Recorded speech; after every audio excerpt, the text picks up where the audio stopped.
Now I'm working on the soundboard. It's going to be a red cedar soundboard. I've got the sound hole rings done. It's bird's eye maple and then black, white, and red lines at the inner and outer borders. And I'm starting to install the braces. This is the guitar is a variable scale. It's going to have a longer bass scale than a treble scale. The reason for that is because the person who's getting it wants to use drop D tuning, so he wants the longer scale, or dadgad tuning. He wants the longer scale for the bass notes so they aren't floppy. So it's not really a completely symmetrical pattern here anymore because the bass end of the bridge is going to be farther from the sound hole than the treble end. So my X brace is going to be offset, and the finger braces aren't quite the same on either side. So I've got the finger braces glued on and the bridge plate. I've been fortunate. I found this big stash of 100 plus, actually about 115-year-old maple that was taken out of a house. So I used really old maple for my bridge plates. Anyway, I've got the X-brace cut now and I'm ready to glue that on, and then I'll proceed with the other braces and I'll shape them once they're glued in place.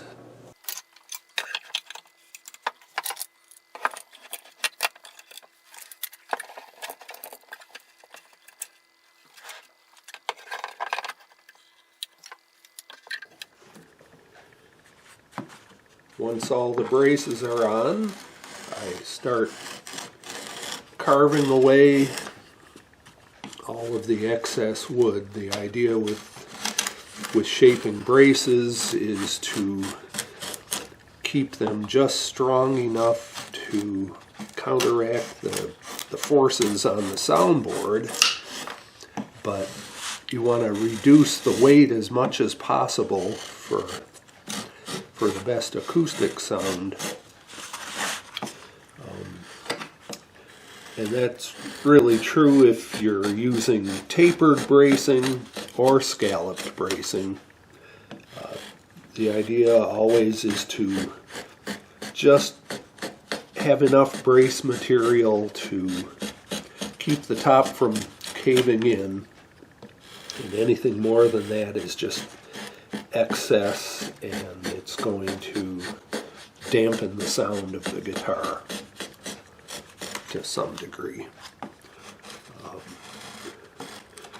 I like to use scalloped bracing usually, and what happens when you're scalloping is you thin the braces quite a bit where they don't need to be thick. For example, here, the bridge will actually support this area, so you don't need as much brace material here because you've got the bridge actually acting as a brace.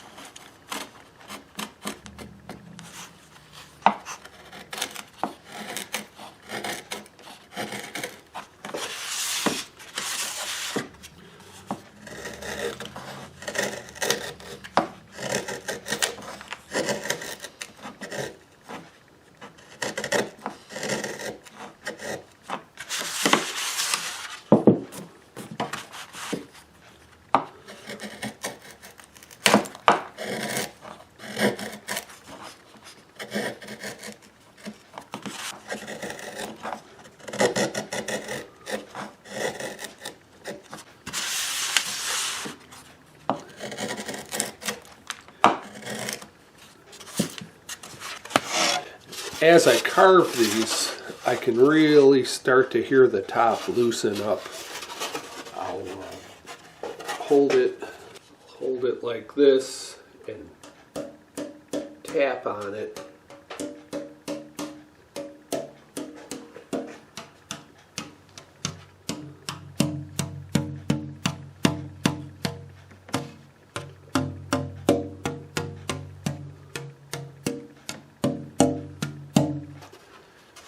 Takes on a very nice musical vibrating sound.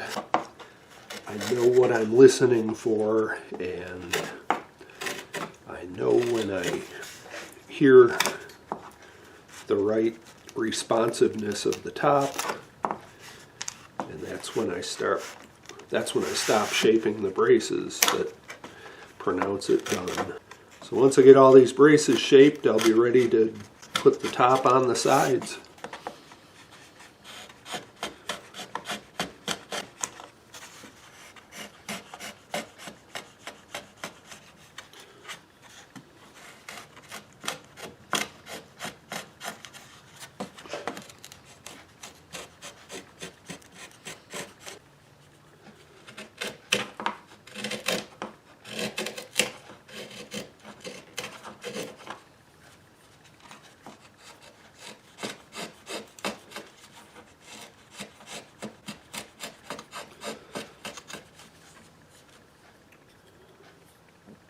Got all the braces scalloped to the dimensions I wanted, and obviously I've got the top glued to the sides. So where I cut off the braces and cut away the kerfed lining, I'm going to take some pieces of kerfing and glue them on top of the braces to reinforce and keep the braces locked in place. Where there are big gaps, like between the end of the brace and the beginning of this kerfing, I'll cut some of these in half so that I can fill in the gaps. I want to have as tight of a fit as possible all the way around. But once these new pieces are glued on top, I don't have to worry about the brace ends ever popping loose.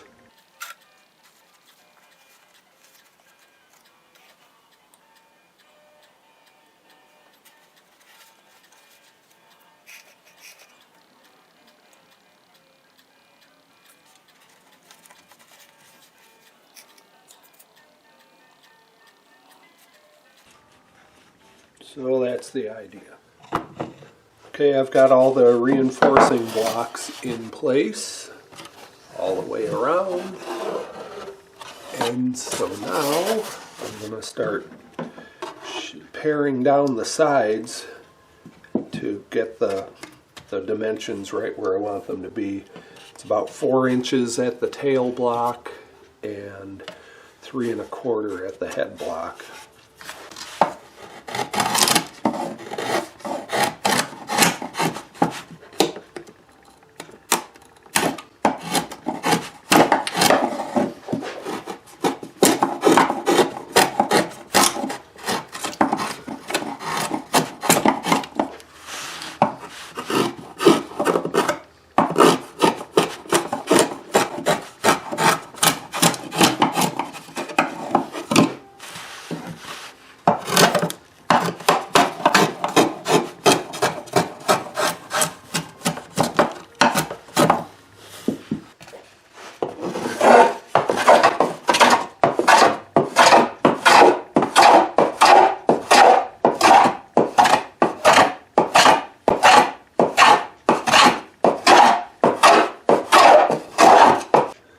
Here's the back for the guitar.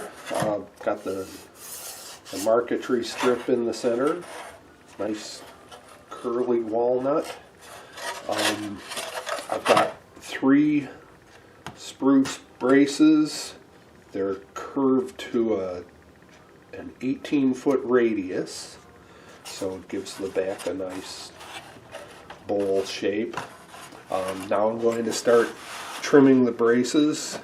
They're too tall right now. I want to get them down to about 15 millimeters, and then I will shape them also. the idea with shaping is you reduce some of the weight by taking wood off the edges of the braces, but you don't really reduce the strength because you keep the height of the brace tall enough where it still is strong.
Now I'll trim the brace ends and notch out the lining on the sides, and then I can glue the back on.